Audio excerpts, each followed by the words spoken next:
sinners have carved their names upon my face. The mortgage papers gather dust in a stack of cold disgrace. I counted out the copper coins on a kitchen table scarred by time, wondering how a working man could fall so far from his prime. But children sleep in silence while the shadows grow so tall. I lean my weary shoulder against a crumbling garden wall. The bank sent out the letters, Printed in a jagged ink.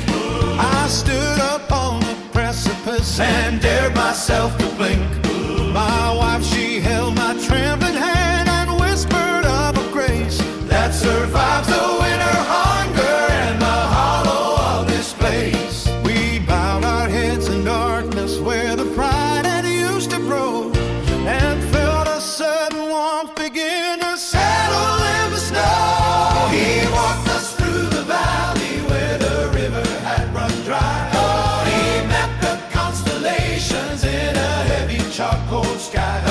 When ledger showed a zero and the world turned its back, he paved a golden highway on a narrow gravel track.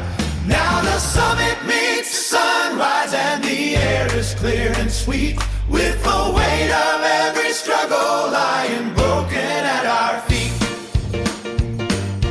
Faith is not a candle That you light when winds are still. it is the steady pulse that climbs the steepest Jagged hill, He stripped away the vanity and found the bone and marrow. guided through the canyon where the passage felt too narrow. The Debt was paid in mercy, and the spirit found its love.